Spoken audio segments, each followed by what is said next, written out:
right, folks, welcome to our Connect time. And I just want to honor you and say well done for being here, being a part of this group. And I'm trusting that the Lord will really touch your heart and touch your life during this time of discussion and interaction with one another. And I pray the Lord's blessing upon you. And I pray that you will encounter the living God in our sessions together. So if you're here for the first time, welcome. Please introduce yourself to the group members that are there around you, and also learn their names and where they come from, and start just building a relationship. That's what we desire for you. The big idea that I want to explore with you in a couple of minutes' time is this whole concept of the city of Philippi being so fragmented.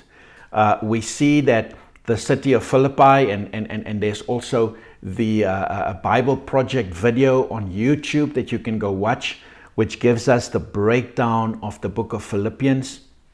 And you are most welcome to go watch that. We're not going to look at that at the moment. But I want to focus on a city that was important because it was a thoroughfare between East and West. A lot of economic activity took place between them. It was a city of hustling, of bustling, of business. It was fragmented societally with hierarchies, with the Roman royalty at the top level, and they were the haves. Just like we see in our city, they are the haves, and we drive past their houses, and it's big houses with big walls, big companies, big cars, etc. And sometimes we look at them and we desire to be there and to be like them, if we're honest. And then we had the Roman veterans, and these were the enforcers. These were the guys that had military power, military authority, and they were the enforcers of the Roman culture.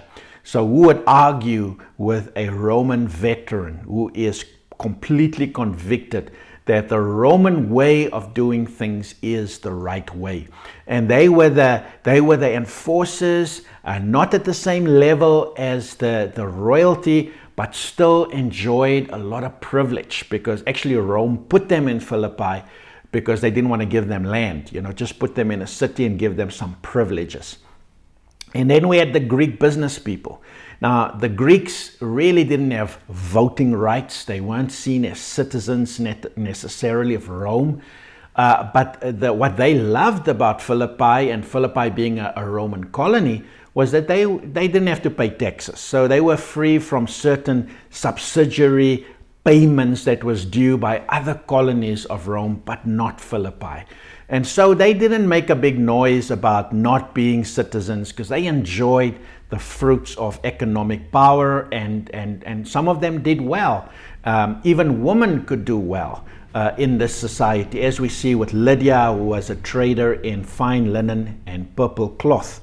And then right at the bottom were the slaves, and the slaves were used by their masters to either generate income or in some way just to serve that master.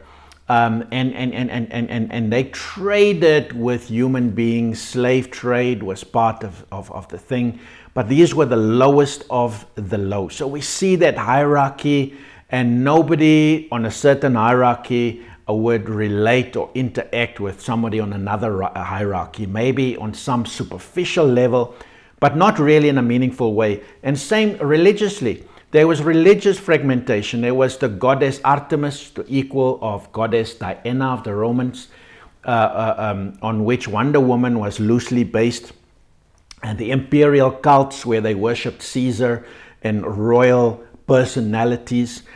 Egyptian cults, there were people that worshipped the Egyptian gods, and Judaism was also part of that. And then there were other fragmented groups from various religious walks, and ultimately the young new kid on the block, which is Christianity, that found themselves in this melting pot of pluralism, as we say.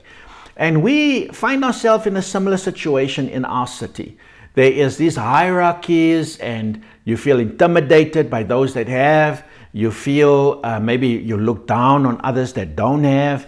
And so into this whole milieu and this whole atmosphere, Paul is speaking a very different message. to what Jesus represents, and those that represent Christ should live. And that is bringing unity. He's saying that we are a people that are unified around the center point, and that center point is Jesus Christ. And the question that I think I want to pose to you today is, who is your tribe? Who's your people? Do you have a people? We all need a people. We are not born into this world to be lone rangers. And I want to encourage you today to start contemplating that question. Do you have a people? Do you have a place that you belong? Now, unity doesn't mean that we agree on everything. We are human beings. We will disagree on some things, and that's okay as long as we maintain the atmosphere of respect and of trust. We can discuss and talk about anything, and I can accept your point of view and you can accept my point of view, even though we may disagree, and that's okay. But Paul is saying as long as we agree on the important parts.